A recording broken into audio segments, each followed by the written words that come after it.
So the first thing you have to do is change the way you look at everything when it comes to them. So you need to not be biased as far as what you want them to do. The only thing you should want is for them to be successful at what they want. Okay? Now you can guide them, tell them the things that you think they might like, or the things that, tell them how much money certain professions make. But you don't want to force them, because then they're going to rebel. And in which case, if they rebel, then they're never going to get anything done. Or if they do, it's going to be a lot harder, because they're going to have to wait till they get older. It's just not the way to go about doing things. And, they're not going to be happy, because they later on may feel like you forced them to do something they don't really want to do. But you do want them to get in the habit and realize the importance of success. And the way you get them to realize the importance of success is by showing them success, letting them experience success, but on their own accord, not you forcing them, but them wanting to do something, you showing them why they should want to do it, and then guiding them down the pathway to get to what they want to do, not what you want to do. So,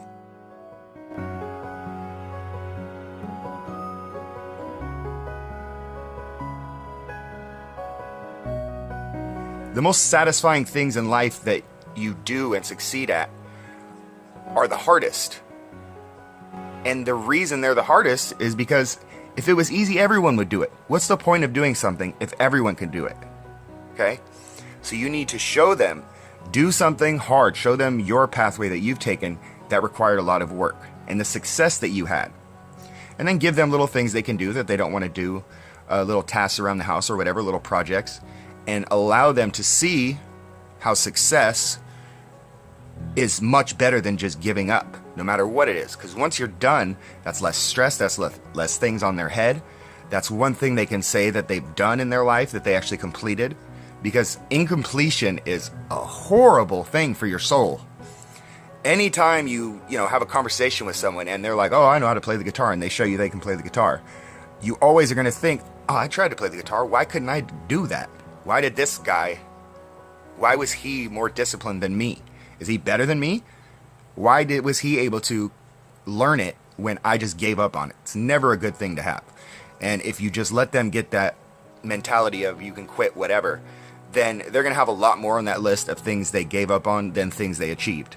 So I think you want to swing that as much as you can to that way. So one of the ways that you can do this is just give them at the beginning tasks that are simple but difficult that have good rewards. And the good thing is you can set the rewards. Okay? You don't even need to tell them what the reward's going to be, but you want to make it big, because you want them to chase that feeling that they get.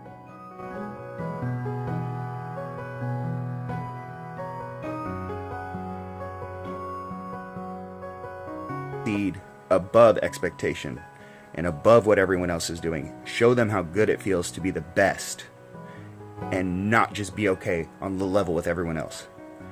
Because in reality, I don't know many people who just want to be, mediocre at something. They may settle for that because they don't want to do the work, or they don't think they can do it, but no one wants to be mediocre. So they finally get the A in the class, and you congratulate them, you tell them great job, you do everything you can to make them remember that moment, have it be a good positive influence. And then the next day you ask them how it felt when they achieved that, and you make them verbalize it. You make them say, this is how it felt, so they relive it in their head. You want them to re-feel that moment of that success. And then you want to tell them, not tell them, but you want to give them credit, but you also want to say, okay, well, you are in a regular high school, right? Or I don't know if they're in private school or whatever, it's different.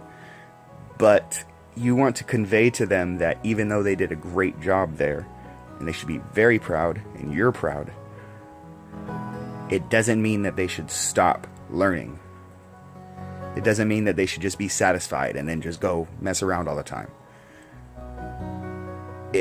You want to convey to them that now you are on level with the top people. Now, for you to be really great, you have to even go beyond that. Because this is high school or middle school or whatever. It's short. If you get ahead now, when you're out and done with school, everything is going to be easier. And you're going to be ahead. So you're not going to have to work as hard. Now, if they don't care that much, or you don't care, that's absolutely fine. It's up to you guys to decide what you want for them and what they want for themselves. It's no one else's place to judge what you two or your family decide. But if you want them to succeed, and they want to succeed, and they don't want to be like everyone else, or they're not going to be satisfied with normality or mediocrity, you have to never let them be totally satisfied. You want them always to have a thirst that's not ever completely quenched. And I know that sounds kind of brutal, but that is the thing that gets people to drive forward. Because if you're satisfied with the job you've done completely, then what's the point of working harder?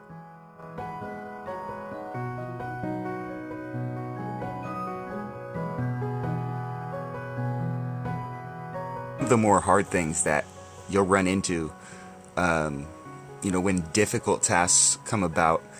So let's say they're trying to learn how to play baseball. You're working on their swing, or they're a pitcher and you're working on a curveball. What you'll run into is basically a version of writer's block. And what writer's block really is not that you don't have an idea in your head or something that you want to write about. It is that your brain is playing tricks on itself and almost convincing yourself that no one wants to hear what you have to say, or you'll never finish it, or something like that. Because when you started the task that you're doing, you believed that you had some chance of doing it. You probably hoped that it would just be easy. So you step up to the plate and you work on 10 swings at the batting cages, and then all of a sudden you can hit home runs every time.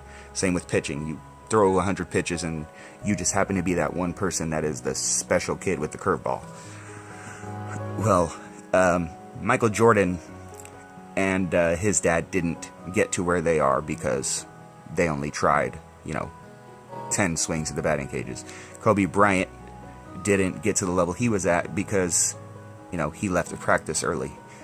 He would stay after practice, and I'm not sure if it was before or after, and shoot 300 shots from the same spot and wouldn't leave until he made them consecutively or something ridiculous like that. It takes, to be great, it takes an extreme amount of drive and determination, and you need to have someone to encourage you. No one, people don't get that good at something without help. Unless they're not.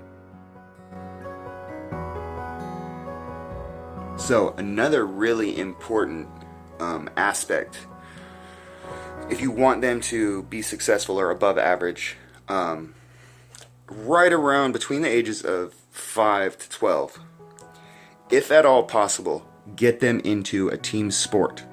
If you can't get them into a team sport, get them into something competitive at least.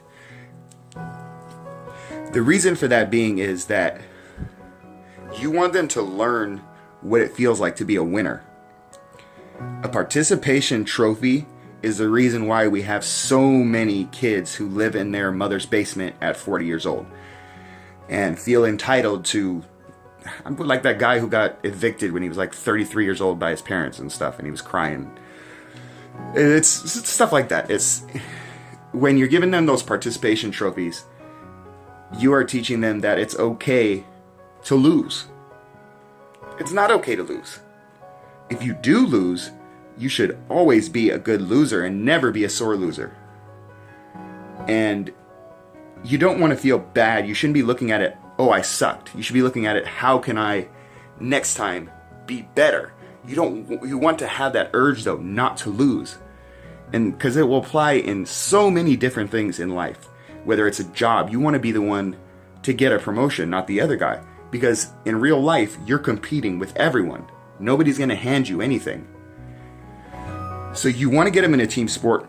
It's very good for their social skills, obviously. They learn how to deal with different people in very intense situations. Little League is way intense.